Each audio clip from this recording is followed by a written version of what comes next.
আসসালামু আলাইকুম প্রিয় দর্শক, অন্য মঞ্চের আলাপ চাইতায় আপনাদের সকলকে আমন্ত্রণ জানাচ্ছি। নমস্কার, আমি তরুণ ঘোষ। ঈদের তো শুভেচ্ছা সকালেও দুপুরবেলাও জানিয়েছি, বিকেলবেলা আপনারা জানাতে এলাম যে গতকালকে আমাদের এনএসএ অজিত দোভাল তিনি তারেক রহমানকে যে ফোনটি করেছিলেন, সেই ফোনের পর কি কি ঘটনা ঘটেছে। আজকে সকালবেলা 10টা, 10:30 নাগাদ মির্জা ফখরুল গিয়েছিলেন যমুনাতে একটা ফুলের তোড়া নিয়ে, মানে বুকে নিয়ে তিনি গিয়েছিলেন ঈদের শুভেচ্ছা জানাতে প্রধানমন্ত্রী তারেক রহমানকে। তারেক রহমান শুভেচ্ছা বিনিময় করেছেন এবং প্রীতি ভালোবাসার কথা বলেছেন। বলার পর তিনি মিষ্টি মিষ্টি করে একটা ছোট্ট বার্তা দিয়েছেন। বার্তাটা হচ্ছে যে আপনি যে কথাটা বলেছেন না, এই কথাগুলো আপনি আর বলবেন না। আপনি এক কাজ করুন, আপনি মিডিয়াকে ডেকে আপনি তাদেরকে বলুন যে আপনার যে কথাগুলো আপনি বলেছিলেন আওয়ামী লীগ সম্পর্কে, সেই কথাগুলো আপনার ব্যক্তিগত মতামত, এটা দলের মতামত নয়। আপনি আমাদেরকে বিপদে ফেলে দিয়েছেন এই কথাটা বলে, কারণ আমাকে চারদিক ম্যানেজ করে কাজ করতে হচ্ছে। আপনার মতো একটা সিনিয়র নেতা, বর্ষিয়ার নেতা যদি এই ধরনের বেফাঁস মন্তব্য করেন, তাহলে পরে আমার পক্ষে দেশ চালানো খুব মুশকিল হয়ে যাবে। বেশ ভদ্র ভাষায় যাকে বলা হয় ধুনে দিয়েছেন মির্জা ফখরুলকে। এখন কালকে যা ঝাড় খেয়েছেন, ঝাড় খাওয়ার পর এখন তার মাথা খারাপ হয়ে গেছে তারেক রহমানের। আর তারেক রহমান বুঝতে পারছেন যে ভারতবর্ষ কিন্তু বেশি দিন অপেক্ষা করবে না। ভারতবর্ষ কিন্তু খুব টাইট নজর রাখছে, আর এই সমস্ত ব্যাপারগুলোতে প্রত্যেক কটা নোট নিচ্ছে। এদিকে আপনাদের ওখানে একটা ঘটনা ঘটেছে, সেটা হচ্ছে আপনাদের যে পররাষ্ট্রমন্ত্রী খলিলুর রহমান, তিনি নাকি জয়শঙ্করের সঙ্গে দেখা করবেন। কিন্তু হিন্দুস্তান টাইমস আজকে লিখেছে, এবং আমার কাছেও খবর আছে, যে জয়শঙ্করজি এখনো পর্যন্ত কোনো টাইম কনফার্ম করেননি। তিনি কিন্তু একবারও বলেননি যে আমি দেখা করব না বা আমি দেখা করব, এ কথা তিনি একবারও বলেননি। ফলে এই যে খবরগুলো রটে বেড়াচ্ছে, তিনি আছেন এখন নিউ ইয়র্কে, তার ইচ্ছে হচ্ছে দিল্লি হয়ে মানে ঢাকায় ফিরে আসা। সেটা তিনি ঢাকাকে জানিয়েছেন, মানে তারেক রহমানকে জানিয়েছেন।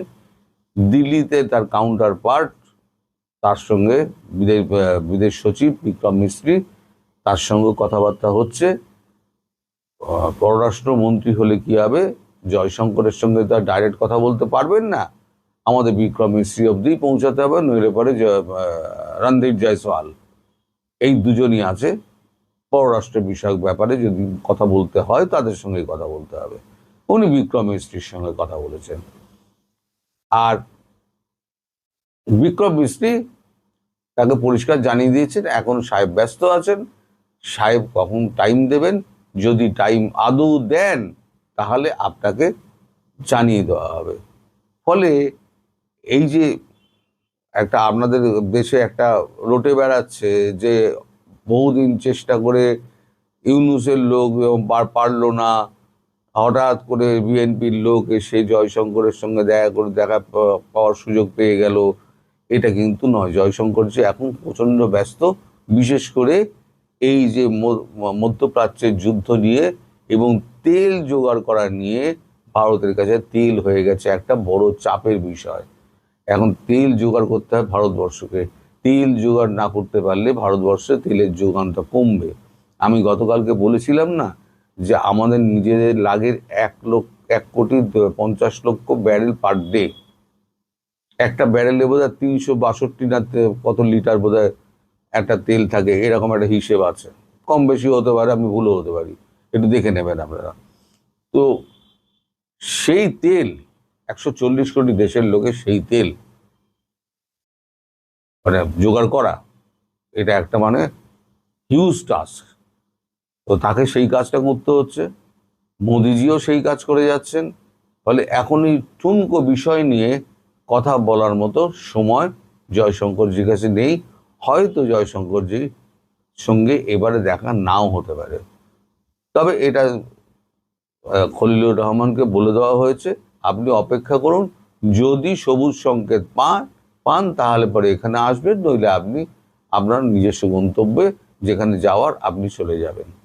এটা হচ্ছে ভারতের পক্ষ থেকে বলা। আর একটা বিষয় হচ্ছে যে আওয়ামী লীগের ব্যাপারে যে সিদ্ধান্ত যেটা ভারত নিয়েছে, আওয়ামী লীগের ব্যাপারে যে আওয়ামী লীগকে ধীরে ধীরে ধীরে ধীরে পুনঃস্থাপিত করা হবে, সেটা তারেক রহমানকে কালকে আরেকবার মনে করিয়ে দিয়েছেন আমাদের অজিত দোভাল। অজিত দোভাল বলে দিয়েছেন যে কথা হয়েছিল এবং যেটা যে 10টি পয়েন্টের উপরে স্বাক্ষরাদি হয়েছিল, তাতে কিন্তু একটা সময় বেঁধে দেওয়া হয়েছিল।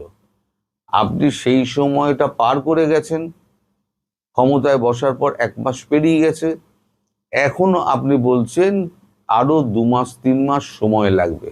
তার মধ্যে আপনার একজন বর্ষিয়ান নেতা তিনি এরকম আলটপকা মন্তব্য করে আমাদেরকে আরো বিভ্রান্ত করছেন। ফলে আপনাকে নিশ্চিত করতে হবে যে আওয়ামী লীগ এই তার ওপর থেকে যত মামলা টামলা, আওয়ামী লীগ সমর্থকদের যে মামলা টামলা আছে সেগুলোকে আপনি তুলে নেবেন। আপনি লেখক, বুদ্ধিজীবী, সাংবাদিক, শিল্পী যত আছে তাদেরকে মামলা মুক্ত করবেন। শেখ হাসিনার ব্যাপারে মামলা যেগুলো আছে সেগুলো আইসিসি থেকে তুলে নেবেন। তাকে রাজনৈতিক একটা পরিবেশ, সুস্থ পরিবেশ তৈরি করে দেবেন রাজনীতি করার জন্য, সেটা আপনি করবেন। সেগুলো যতক্ষণ না কমপ্লিট হচ্ছে, আপনি ভারতের থেকে কোনো রকম আশা করবেন না। আপনি এই যে চিঠি দিয়েছেন না, যে ভারতকে আমরা অনুরোধ করছি এই পাঠান, ওই পাঠান, সেই পাঠান, ভারতের দিক দিয়ে কোনো আশা করবেন না।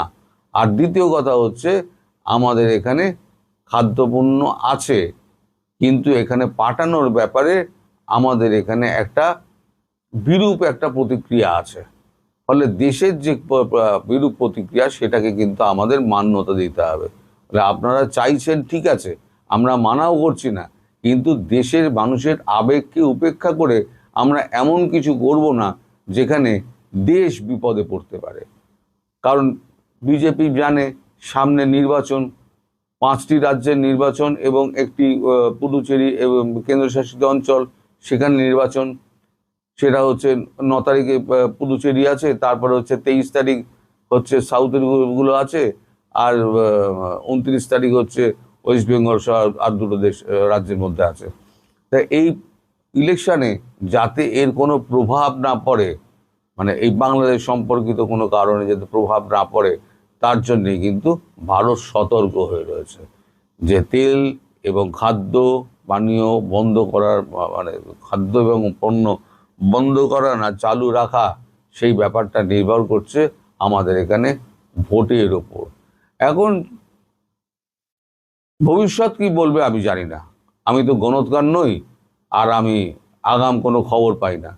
এমনও হতে পারে যাচ্ছে, এমনও হতে পারে যাচ্ছে না, সব কিছুই হতে পারে। কিন্তু আমার যতদূর মনে হয় এখন বোধহয় ভোটটা অবধি একটু থমকে যাবে, আমার মনে হয়। তারপর হয়তো স্বাভাবিকভাবে হয়তো যেতে পারে। তো আপনারাও সামনের দিকে তাকিয়ে থাকুন। আসসালামু আলাইকুম, ঈদ মুবারক। দিল্লি প্রেস ক্লাব হঠাৎ করে সপ্তাহে যারা একটু গভীরে খোঁজ রাখেন, রাজনীতির খোঁজ রাখেন, রাজনীতির খোঁজ রাখতে আগ্রহী, তাদের কাছে দিল্লি প্রেস ক্লাব গত 1 সপ্তাহে একটা আলোচনা খোরাকি হয়েছে বইকি। এবং এটা আমরা কয়েকজন লোকের উদাহরণ দিয়ে বলবো, তাতে দেখবেন যে হ্যাঁ, সত্যিকার অর্থে দিল্লির প্রেস ক্লাব খোরাকি হয়েছে। বাংলাদেশের একটা শক্তিশালী রাজনৈতিক অংশ আওয়ামী লীগ, সেই আওয়ামী লীগের একটা শক্তিশালী অংশ এখন দিল্লি কেন্দ্রিক, এবং আওয়ামী লীগের প্রধান শেখ হাসিনা তিনি দিল্লিতে। ফলে দিল্লিতে কি হয় না হয় এটার দিকে নজরদারি রাজনীতি নিয়ে যারা খোঁজ রাখেন তাদের যেমন থাকে, গোয়েন্দাদের টিকটিকিদের খোঁজটা আরো বেশি থাকে। দিল্লি প্রেস ক্লাবে সম্প্রতি একটা অনুষ্ঠান হয়েছে। অনুষ্ঠান সম্পর্কে এখন পর্যন্ত আমরা যা জানতে পেরেছি সেটা হলো, হ্যাঁ, ওখানে ইন্ডিয়ান সাংবাদিকদের, দিল্লির সাংবাদিকদের নিয়ে আওয়ামী লীগের নেতাকর্মী এবং আওয়ামী লীগের যারা ইন্ডিয়া আছেন, ইন্ডিয়ার বাইরে আছেন, তাদের কাউকে কাউকে নিয়ে একটা গেট টুগেদার হয়েছে। গেট টুগেদারের অর্থ কি? গেট টুগেদারের অর্থ আমরা একটু নিরপেক্ষ জায়গা থেকে আমরা যেটা জেনেছি সেটা হলো যে হ্যাঁ, তারা অনেকটা in favour of Awami League তারা ওখানে আলাপ আলোচনা করেছে, এবং আওয়ামী লীগের প্রতি ভারতীয় সাংবাদিকদের ওই অংশটা যারা অংশ নিয়েছেন তাদের যে সমর্থন আছে, পূর্ণ সমর্থন আছে, এইটা নিয়ে সেখানে পুনর্ব্যক্ত করা হয়েছে, আলোচনা হয়েছে। গল্পটা প্রথমে তুলেছেন আমরা দেখেছি আর দুদিন আগেই, কিন্তু আমরা তখন যেহেতু একতরফা হয়ে যাবে আমরা এটা নিয়ে আসলে আলোচনা করিনি। প্রবাসী সাংবাদিক জুলকারনাইন শাহের তার নজরে ওখানে ছবি, ওই গেট টুগেদারের কিছু ছবি গোপন কেউ তুলেছে। এটা জুলকারনাইন শাহের বলছেন যে এমন একটা কোথাও থেকে তোলা হয়েছে যেটা তাদের হাতে এসছে, ফ্ল্যাশ হয়েছে। আর আওয়ামী লীগের দিক থেকে বলা হচ্ছে যে এটা ইচ্ছা করি একটা অংশ, এবং আওয়ামী লীগের ভেতরের কোনো অংশ যারা ওই গেট টুগেদারটা আয়োজন করেছেন এই অংশকে হাওয়া করার জন্য ছবি তুলিয়েছে। এবং সেখান থেকে বলার চেষ্টা হয়েছে যে দিল্লি প্রেস ক্লাবে আওয়ামী লীগের একটা ইফতার পার্টি হয়েছে, সেই ইফতার পার্টিতে দিল্লি বা ইন্ডিয়া সরকারের দায়িত্বশীল লোকজনকে দাওয়াত দেওয়া হয়েছিল, বড় বড় সাংবাদিকদের দাওয়াত দেওয়া হয়েছিল। জুলকারনাইন শাহের দাবি যে সেখানে গুরুত্বপূর্ণ সাংবাদিকরা যায়নি, অনেকে ইন্ডিয়ার কোনো মানুষ যায়নি, এবং এখান থেকে জুলকারনাইন শাহ তার ফেসবুক পোস্টে ডিসিশনে আসার চেষ্টা করেছেন যে ইন্ডিয়া আওয়ামী লীগের দিক থেকে মুখ ফিরিয়ে নিয়েছে। যদিও তীব্র প্রতিবাদ করেছেন আরো একজন মানুষ, তিনি হচ্ছেন আওয়ামী লীগ ঘরানার ব্লগার, আওয়ামী লীগের প্রতি পজিটিভ যিনি দৃষ্টিভঙ্গি রাখেন তিনি হচ্ছেন নিঝুম মজুমদার। নিঝুম মজুমদার বলেছেন যে আসলে ব্যাপারটা তা না, এবং ওখানে যে গোপনের ছবি তুলেছে এটা গোপনের ছবি তোলার কিছু ছিল না। সেখানে জাহাঙ্গীর কবির নানক উপস্থিত ছিলেন, এবং জাহাঙ্গীর কবির নানক একজন গেস্টকে বিদায় করতে গিয়ে বিচ্ছিন্ন হয়েছিল, সেই ছবি তুলে ধরে বলা হয়েছে তাদের ওখানে বিশেষ গ্যাদারিং টেদারিং নেই। আমি একটু চোখ বুলাতে বলি, তারপর আমি আমরা যাদের সঙ্গে কথা বলছি সেই বিষয়টা আমি আপনাদেরকে বলবো।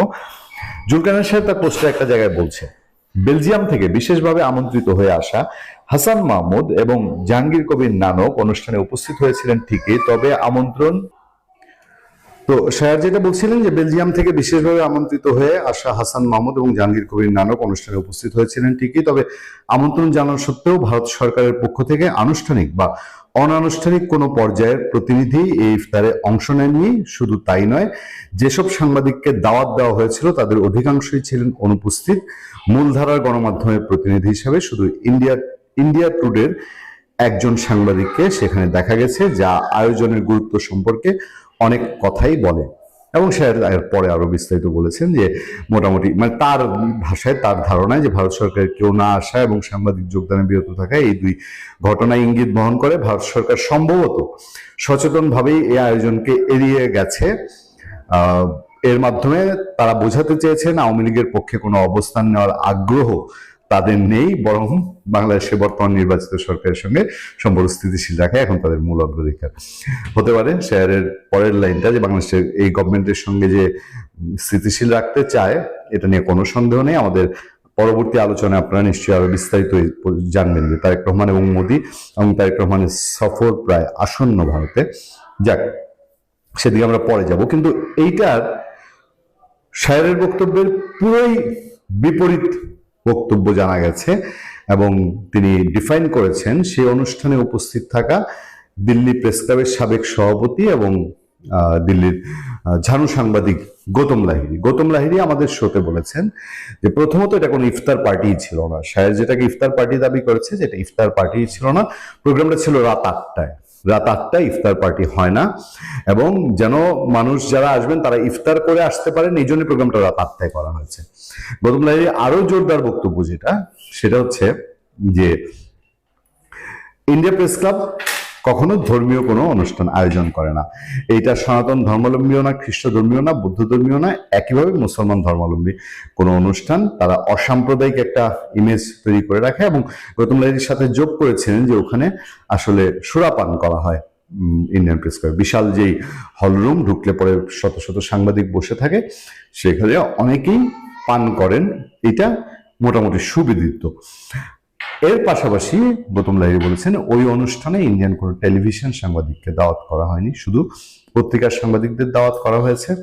ফলে ইন্ডিয়া টুডের সাংবাদিক আসা সম্পর্কে শায়ের যেটা বলেছেন যে ইন্ডিয়া টুডে একটি টেলিভিশন চ্যানেল, ফলে তাকে আমন্ত্রণ জানানোর বিষয় নেই। এর বাইরে যারা থাকার তারা সবাই সেখানে উপস্থিত ছিলেন। এই জুলকারনাইন শায়েরের বক্তব্য যে আমরা কেন আজকে তুলেছি, একে তো গৌতম লাহিড়ী বলছেন সোশ্যাল মিডিয়া আলাপ হয়েছে, পাশাপাশি আওয়ামী লীগ ঘরানার ব্লগার নিঝুম মজুমদার তিনি এটাকে খুব শক্তভাবে ডিফাইন করেছেন। নিঝুম মজুমদার যে কথাগুলো বলছেন তার মধ্যে গুরুত্বপূর্ণ হলো press club of India Delhi, এইখানে 13 মার্চের একটি কথিত মিটিং ঘিরে জুলকারনাইন শায়ের একটি লেখা লিখেছেন, যেখানে তিনি লাইনে লাইনে ভুল তথ্য দিয়েছেন। সবচেয়ে বড় ভুল তথ্য দিয়েছেন মাননীয় পররাষ্ট্রমন্ত্রী, তারা এখনো তাকে মন্ত্রী মনে করেন, হাসান মাহমুদকে নিয়ে, যিনি এখানে ছিলেনই না। হাসান মাহমুদ ওই অনুষ্ঠানে ছিলেনই না, কিন্তু জুলকারনাইন শায়ের বলেছেন যে সেখানে হাসান মাহমুদ ছিলেন। তবে একই সাথে এটা একটা ট্র্যাপও। কেন ট্র্যাপ সে বিষয়ে আমি কিছু বলবো না, সবকিছু বলার দরকার নাই, যারা বুঝবার তারা বুঝলেই হলো। তবে এদিন কি হয়েছিল আমি বলছি সে বিষয়ে। শায়ের সাহেব দাবি করেছেন মাননীয় পররাষ্ট্রমন্ত্রী হাসান সাহেব এই দিল্লির সবাই ছিলেন। জানিয়ে রাখি এটা ভুল তথ্য, মন্ত্রী মহোদয় ভারতে নেই, অন্য দেশে রয়েছেন। বাংলাদেশ আওয়ামী লীগের দুজন শীর্ষস্থানীয় নেতা দিল্লিতে এসেছিলেন, যেমনটা তারা অন্য সময় আসেন। এখানে লুকোছাপার একদম কিছু নেই। তাদের এইবারের সফরের একটা সেগমেন্ট ছিল ভারতীয় সাংবাদিকদের সাথে বসা, সৌজন্য সাক্ষাৎ, কুশলাদি বিনিময় ইত্যাদি। এই প্রোগ্রামে অ্যারেঞ্জ ছিল এই প্রেস ক্লাবের লাউঞ্জে। আমন্ত্রিত সাংবাদিকরা সবাই এসেছেন, তবে কেউ কেউ আগে ভাগে চলে গেছেন, কেউ একটু পরে এসেছেন, এমন ছিল। সেখানে বাংলাদেশ আওয়ামী লীগের দুজন নেতা ছাড়াও আমাদের আরো কয়েকজন ভাই ব্রাদার ছিলেন, নাম জানার দরকার নেই। প্রেস ক্লাব অব ইন্ডিয়াতে আপনি যদি কখনো যান, আপনি দেখবেন ঢুকতেই হাতের বামে শত শত সাংবাদিক বসে থাকেন, আড্ডা দেন, পান করেন, গল্প করেন। সেখানে নানকের ঘটনাটি তিনি তুলে ধরেছেন। এই হচ্ছে দুই দিককার ডিবেট। একদল বলছে যে ইন্ডিয়া একেবারেই উড়িয়ে দিয়েছে আওয়ামী লীগকে, আর পাত্তা দেয় না। আমার একটা ছোট প্রশ্ন, ইন্ডিয়া যদি আওয়ামী লীগকে পাত্তা না দিত, আওয়ামী লীগের লোকজন কি এখন ইন্ডিয়ায় থাকতে পারে? আর সাংবাদিক গৌতম লাহিড়ী বারবার বলছেন যে ইন্ডিয়া এখনো এই সরকারের সঙ্গে সর্বাত্মক কাজ করতে চায়, সরকারকে সর্বোচ্চ সহযোগিতা দিতে চায়, এবং তারেক রহমানের প্রতি ইন্ডিয়ার আকণ্ঠ সমর্থন রয়েছে। কিন্তু তারা এটাও চায় যে আওয়ামী লীগ রাজনীতিতে ফিরে আসুক, এই বিএনপির সময়ে আওয়ামী লীগ রাজনীতিতে থাকুক। ফলে ইন্ডিয়া একেবারে আওয়ামী লীগ থেকে মুখ ফিরিয়ে নিয়েছে, এই কথাটা নিয়ে সম্ভবত একমত হওয়ার সুযোগ নেই। আপনি তো শুনেছেন যে ওই যে গিদর ফারুকি নাকি সরোর ফারুকি বলেছে যে তারেক রহমানের মধ্যে তার পিতার ছাপ দেখতে পাচ্ছে, তিনি জিয়ার পথে এগোচ্ছেন। তো তিনি তো জিয়ার পথে যদি এগোতে থাকেন তাহলে তার ইউনুসের না, তিনি তার পিতার পথেই হাঁটতেছেন। বাংলাদেশের মুক্তিযুদ্ধের পক্ষে শক্তিকে টুটি চেপে ধরবেন, আর রাজাকার আলবদরদের তিনি ছেড়ে দিবেন, মাঠে ছেড়ে দিবেন, খোলা মাঠে। সেটা তিনি করে যাচ্ছেন। এটা ইউনুসের বর্ধিত না, এটা তারেক রহমানের তার পিতারই বর্ধিত অংশ। তার মধ্যে একটু বোনাস হিসেবে ইউনুসের ছোঁয়া তার গায়ে লেগে গেছে আর কি, চাচার ছোঁয়া তার গায়ে একটু লেগে গেছে। তো এটা ইউনুসের বর্ধিত বললে তাকে তার অন্যায়টাকে, তার অবিচারটাকে কম, মানে তাকে একটু ছাড় দেওয়া হয়। এইগুলো ব্যাখ্যা, এর মানে এই না। এর মানে মির্জা ফখরুল সাহেবের যে কথার ব্যাখ্যা, তিনি বলে দিয়েছেন আওয়ামী লীগ নিষিদ্ধ। তা আওয়ামী লীগ নিষিদ্ধ হলে কাজ করবে কে? দেশের বাইরে কি আর ভিতরে কি? অর্থাৎ যখন আপনি বলে দিয়েছেন, ধরেন এখন বলে দিল যে ফজলুর বাড়ির ইউটিউব চ্যানেল নিষিদ্ধ, তার মানে এখানে কি সকল কার্যক্রমে নিষিদ্ধ? সেটা আপনার দর্শকরাও নিষিদ্ধ, আলোচকরাও নিষিদ্ধ, আপনিও নিষিদ্ধ হয়ে যাবেন। এর মানে তো এই না যে ফজলুর বাড়ি এখানে শুধু তাহলে ফরিদ আসবে না আর সবাই আসবে, তা তো বলে নাই। সরাসরি বলে দিয়েছে আওয়ামী লীগ নিষিদ্ধ ছিল, নিষিদ্ধ থাকবে। একটা রাজনৈতিক দল যখন নিষিদ্ধ থাকে তখন তার সকল কার্যক্রমে নিষিদ্ধ হয়ে যায় অটোমেটিক্যালি। এবং তিনি সেটা আবার প্রাউডলি বলেছেন। তিনি বলেন নাই, আমি বুঝতে পারলাম না, তিনি তো একটা কূটনৈতিক ভাষা ব্যবহার করতে পারতেন, তাতে মানে সাপও মারা যাইতো, লাঠিও ভাঙতো না। যেমন তিনি যদি বলতেন এটা আইন আদালতের বিষয়, তাহলেই কিন্তু আমরা এই সমালোচনা করার সুযোগ পেতাম না। তিনি কাজটাও করতে পারেন। অর্থাৎ শকুনে যখন মরা খায়, আমাদের আঞ্চলিক ভাষায় আছে যে শকুনে মরা গেলে পাখা আউল, মানে ঢেকে খায়। কিন্তু কিছু কিছু মানুষ শকুনের চেয়েও যারা খারাপ তারা ঢেকে খান, এমনি খাওয়া শুরু করে। তো মির্জা ফখরুল সাহেব শকুনের কাছ থেকে বুদ্ধি নেন না যে ঢেকে ঢুকে খেতে হয়, তিনি প্রকাশ্য খাওয়া শুরু করেছেন মৃত সব দেহ। কিভাবে? তিনি যদি বলতেন এটা আদালতের ব্যাপার, এটা আদালতে তারা যাবে, গেলে বোঝা যাবে, আদালত সেটা দেখবে, তাহলে কিন্তু মির্জা ফখরুলের ঘাড়ে কোনো কাঁটা লাগতো না, রাজহাঁসের মতো তিনি ময়লার ভেতর থেকে বেরোয় যেতে পারতেন। কিন্তু এখন তিনি স্পষ্টই বলে দিয়েছেন যে নিষিদ্ধ থাকবে, অর্থাৎ তিনি আদালতের ঊর্ধ্বে হয়ে গেছেন, কোর্টের ঊর্ধ্বে গেছেন, সংবিধানের ঊর্ধ্বে গেছেন। এটা আদালতের বিষয়। মির্জা ফখরুল সাহেব কিভাবে বলেন নিষিদ্ধ আছে, নিষিদ্ধ থাকবে? এটা বলার কি তার অধিকার আছে? এটা কি কেউ বলতে পারে? এটা তো আইন আদালতের বিষয়। তার মানে বোঝা গেল সেই নির্বাহী আদেশ যে দিয়েছে তার সাথে তারা একমত। তারাও চাচ্ছে ইউনূসের মতো, তারাও চাচ্ছে জামাতের মতো, তারাও চাচ্ছে খালি মাঠে গোল দিবে ওই খালার স্বামী আর মায়ের স্বামী, এরাই মাঠে থাকবে, আর কেউ থাকবে না। বিষয়টা এরকম আর কি, মিলকে জুলকে আরে থাকবে, অর্থাৎ আওয়ামী লীগ ছাড়া সবাই থাকবে, শুধু আওয়ামী লীগ থাকবে না। কিন্তু অত্তনালী তো দেশের না, বাংলাদেশ আওয়ামী লীগ তো মির্জা ফখরুল সাহেবের দয়ার উপর নির্ভর করে না। মানে তিনি এই যে চখরা জাকারের সওয়ালের কথাই তো বাংলাদেশ আওয়ামী লীগ চলবে না। বাংলাদেশ আওয়ামী লীগ আইয়ুব খানের কথাই চলে নাই, টিক্কা খানের কথাই চলে নাই, বাংলাদেশ আওয়ামী লীগ ভুট্টোর কথাই চলে নাই, বাংলাদেশ আওয়ামী লীগ বুঝি চখা রাজাকারের সওয়ালের কথাই চলবে। বাংলাদেশ আওয়ামী লীগ জানে তার কি করতে হবে। বরং তিনি এটা বলে তিনি তার নিজের দলের জন্য অদূর ভবিষ্যতে তার দলের জন্য বিপদ ডেকে আনলেন, এটা আমি নিশ্চিত। তিনি হয়তো তার বয়স বেশি, তিনি হয়তো মারা যাবেন, দেখে যেতে পারবেন কিনা জানি না, আমি দোয়া করি তিনি একটু বেঁচে থাকেন, তার আয়ু দীর্ঘ হোক। তিনি তার কথার এই যে কথাটা তিনি বললেন তার প্রতিক্রিয়া কি হয় সেটা একটু তিনি দেখে তারপর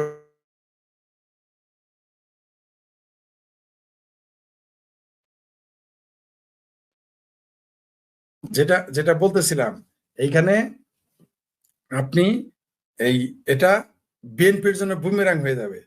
এই এই এই মির্জাফর সাহেবের বক্তব্যের উপরে ভিত্তি করে একদিন আওয়ামী লীগের নেতারা এই বক্তব্যটাই হুবহু দিবে যে বিএনপি নিষিদ্ধ আছে এবং থাকবে। তখন মির্জা ফখরুল সাহেবরা কি জবাব দিবেন যদি বেঁচে থাকেন, সেটা যদি একটু দেখার সৌভাগ্য হয়, নিজেকে সৌভাগ্যবান মনে করতাম। আমি দেখতাম যে তখন কি বলে। আমি দোয়া করি মির্জা ফখরুল সাহেব তিনি আরো আয়ু, তার নাকি এখন 80-র কাছাকাছি, আমি দোয়া করি তিনি 85 বছর পর্যন্ত বাঁচেন। কারণ বিএনপি যতই সুদূর বুদুর করুক 5 বছরের উপরে তো আর থাকতে পারবে না। যতই ষড়যন্ত্র করুক, যতই চাপাচাপি করুক, মানে 5 বছর তো লাস্ট মার্জিন, তার আগেই চলে যাবে। 3 বছরের মাথায় এই সরকার উষ্টা খেয়ে পড়ে যাবে, নিজেও জানবে না। তখন দেখবেন এই বিএনপি নিষিদ্ধ হয়ে যাবে, ছাত্র দল নিষিদ্ধ হয়ে যাবে, যেটা আওয়ামী লীগের জন্য কঠিন হয়ে যেত যদি ভবিষ্যতে তাদের প্ল্যান থাকে বিএনপি নিষিদ্ধ করার, তার জন্য একটু চাপে পড়তো। মির্জা ফখরুলের এই কথায় এই চাপটা আর থাকলো না। আর ঈদ যেটা বললেন যে ঈদের চলতেছে, ঈদ আগামীতে ভবিষ্যতে বিএনপি যারা করে তাদের ঈদটা ওই যে আজকে যারা আওয়ামী লীগ, ঈদটা তাদের মতোই হবে। মানে বাংলাদেশে আগামীতে আর রাজনীতি তো দূরের কথা, আপনি ধর্মীয় উৎসব, আসলে ইসলাম ধর্মে তো উৎসব হয় না, ইসলাম ধর্ম সব ধর্মীয় কোনো কাজও আপনি আর করতে পারবেন না, রাজনীতি তো করতেই পারবেন না। সেই দিকেই গেল। কারণ আগামীকাল দেখবেন কত আওয়ামী লীগের লোক যেটাই ঈদের মাঠে যাবে, ঈদের নামাজে যাবে, সবগুলোকে পাকড়াও করবে, আর না হলে পেটাবে, আপনি নিশ্চিত থাকেন, দেখতে পারবেন আগামীকাল। আর এই তালেই তারা আছে। আর তারপরেও যারা বউ বাচ্চা আত্মীয় স্বজন মা বাবাকে দেখতে গেছে, সন্তানকে দেখতে গেছে হয়তো 2-1 দিনের জন্য, তারা হয়তো টাকার বিনিময়ে গেছে, 2-3 দিন পরে আবার চলে আসতে হবে।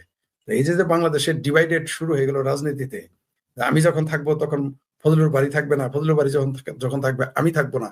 তার মানে কি এই দেশটা অর্থনৈতিক ভাবে রাজনৈতিক ভাবে ভঙ্গুর হয়ে যাবে, টিকে থাকতে পারবে না এই দেশটা। তিনি উল্টাটা বলতে পারলেন না। জিল্লুর রহমান নাকি কি যেন, তিনি তো দেখি জামাল ভুঁইয়া পাগলার মতো, ডিমের আলী 3টায় বিক্রি করবে, 5টায় বেচবে না। তিনি এটা বলতে পারলেন না যে বিএনপি যদি আওয়ামী লীগকে নিষিদ্ধতা থেকে তুলে না নেয়, আওয়ামী লীগের সহযোগিতা না করে, আওয়ামী লীগের সাথে রাজনীতি না করে, তাহলে জামাত সুবিধা পাবে। এটা তো বললো না। মানে স্রোতের বিপরীতে কথা বলতে রাজি না, কারণ জানে তাহলে তো জেলে থাকতে হবে। ওগুলো তো আমরা বুঝি, আমি তার এই বক্তব্যটা পড়ি, প্রথমে ভাবিছিলাম এটা বোধহয় এমনি কেউ বানিয়ে বলেছে। তিনি যে আসলেই বলেছে এটা আমার এখনো বিশ্বাস হয় না তিনি এটা বলতে পারেন। আওয়ামী লীগ কিভাবে বিএনপিকে সহায়তা করবে? সরকারে হলো বিএনপি, আওয়ামী লীগ কিভাবে করবে? আওয়ামী লীগকে নিষিদ্ধ করে রাখবে, সে আওয়ামী লীগ বিএনপিকে সহায়তা করবে? এত পাগল হয়ে গেছে বিএনপি। জিল্লুর রহমান সাহেব বললাম তো, গোপনে কে সহযোগিতা করবে? হ্যাঁ, কে কেন গোপনে সহায়তা করবে? বিএনপি কেন গোপনে সহায়তা করবে? বাংলাদেশ আওয়ামী লীগ কি কারো দয়ায় চলে নাকি? জিল্লুর রহমান সাহেবের দয়ায় চলে না মির্জা ফখরুল সাহেবের দয়ায় চলবে? তা আমরা ওইটাই বলবো আগামীতে, যেদিন একটা কাজ ভালো হয়ে গেছে, অদূর ভবিষ্যতে যারা আওয়ামী লীগ করবে তাদের আর না কথা বক্তব্য লেখা হাওলাত করে আনতে হবে না, কষ্ট করে বুদ্ধি করে বের করতে হবে না, জাস্ট কাট করে দিবে, কাট কপি পেস্ট। মনে করেন যখন আওয়ামী লীগ নিষিদ্ধ করে দিবে বিএনপি কে, ছাত্রদলকে, তখন এই জিল্লুর রহমানের বয়ান হিসেবে বলবে, মানে যারা আওয়ামী পন্থী বুদ্ধিজীবী সাংবাদিক তারা বলবে যে বিএনপির উচিত আওয়ামী লীগকে সহযোগিতা করা। এগুলো তারা মানে আগামীতে আওয়ামী লীগ কি কি করবে তার সকল কাজ এরা সহজ পথ করে দিচ্ছে। এরা যদি মনে করে যে কিয়ামত পর্যন্ত বিএনপি ক্ষমতায় থাকবে, তা তো সম্ভব না। আপনি যত কিছুই করেন, একের খাস বাংলায় যদি বলে, জামাল বীরের ভাষায়, যতই সুদূর বুদুর করুক, 5 বছরের উপরে তার থাকতে পারবে না, প্রশ্নই আসে না, প্রশ্নই আসে না। 5 বছর পর থাকতে পারবে না, তখন কি আপনি করবে? 5 বছর বললেন, 10 বছর থাকবে এই কথা বলে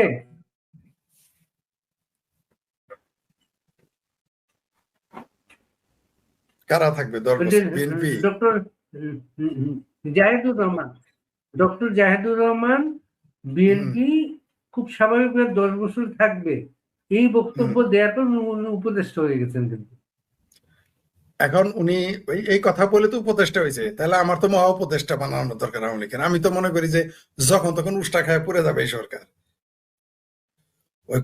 শুনেন, তেলবাজি করতে করতে যে হইতে পারবে না মেম্বার, যে এলাকায় মেম্বার হইতে পারবে না, সে এখন প্রতিমন্ত্রী মর্যাদা পেয়ে গেছে।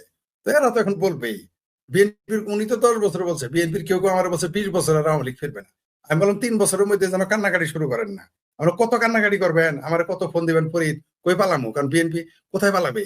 ভারত ছাড়া তোর জায়গা নাই। তো চাপা যতই মারুক, ভারত বিরোধিতা যতই কারুক, 10 দিন জানে সরকার ডিজেলের জন্য যাইতে হয়েছে, 15 দিন যায় নাই সরকারের চাউলের জন্য 15,000 মেট্রিক টন চাউল নিতে হয়েছে। মানে কোন অবস্থাতে আপনি ভারত ছাড়া এদের পালায়, কিন্তু ভারত তো না আমারই ফোন করবে। বলছি তাকে যে আপনারা কিন্তু 3 বছরের মধ্যে আমার ফোন করবেন, পরে পালামো কেমনে ভারতে গিয়ে? আপনারা বলছেন না যে আমি ভারতে পালাইছি, যদি আমি ভারতে আসি না কই আছি, ওইটা যারা আপনারা আমাদের কাছে তারা জানেন আমি কোথায় আছি। তো এরা পালাবে, তখন এই ভারতেই পালাইতে হবে তাদের, পালানো ছাড়া তাদের জায়গা নাই, ওটা আমরা জানি। ওই তারপরে বলবে যে এটা এটা তো ভাবিনি, এটা তো বুঝছিলাম না। বুঝতে পারছেন? এরাই বলবে, এরাই দেখবেন তখন নিজেরাই কত বিএনপির ভুল ধরবে, এটা হয়েছে ওইটা হয়েছে। এরা এই এই জাহেদুর, যেটাকে আমি পেতিপাড়া বলি আর কি আমাদের এলাকায়, মানে সবচাইতে পেতিপাড়া কেন বলে ওটা ব্যাখ্যা করলাম না। তো আমাদের এই পেতিপাড়া যে আছে জাহিদুর রহমান, এরাই একদিন বলবে যে আওয়ামী লীগকে নিষিদ্ধ করা ভুল ছিল।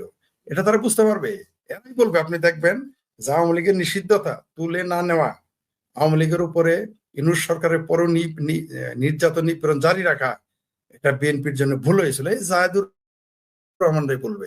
আপনি নিশ্চিত থাকেন, ক্ষমতা থাকলে কত কিছুই বলা যায়, কত কিছু করা যায়। ক্ষমতা যখন থাকবে না, তখন আমরা দেখবো কে কত কথা বলে। আমরা তো তাও কথা বলে যাইতেছি, এদের মুখে শক্তিও থাকবে না তখন, ওগুলো আমরা জানি। কারণ পাকিস্তান তো জায়গা দিবে না, যতই একটা পাকিস্তান প্রেমী মুগ্ধ থাকুক।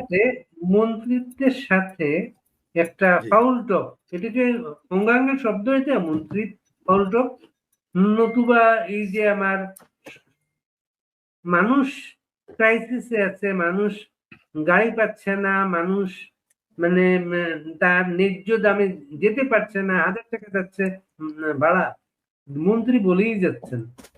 এগুলো অপপ্রচার। কেউ কিন্তু বেশি টাকা নেয় নাই।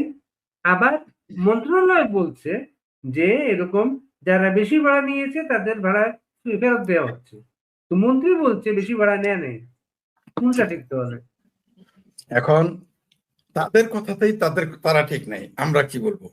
মানে তাদের নিজেদের সাক্ষী, অত বাপের সাক্ষীতে পোলা হইলো বাটপার, আর পোলার সাক্ষীতে বাপ হইলো বাটপার। এখন আমরা কোন দিকে? তারাই তো বলতেছে। শুধু তাই না, মন্ত্রী তো 2 ধরনের কথা বলছে। মন্ত্রী প্রথম দিন বলছে, সেতু মন্ত্রী নাকি, এই যে যিনি মুসলেখা প্রতিমন্ত্রী, তিনি বলেছেন, যোগাযোগ মন্ত্রী বলেছিলেন যে কেউ বেশি ভাড়া নিচ্ছে না। পরের দিনই তিনি বলেছেন যে কেউ কেউ খুশি হয়ে 100, 200, 300 টাকা বেশি দিচ্ছে। কথা কি এক হইলো? এ তো মন্ত্রীর কথা। আবার তার যে প্রতিমন্ত্রী আছে, তার যে সারিন্দা আছে একটা সহকারী, মানে প্রতিমন্ত্রী আছে, যোগাযোগ প্রতিমন্ত্রী, তিনি তো আরো 2 কদম আগে নিকেল গিয়া যাত্রী কল্যাণ সমিতির কথা ভুয়া, এই নামে নাকি কোনো সংগঠনই নাই। এরা কখন যে কি বলে নিজেই তো জানে না।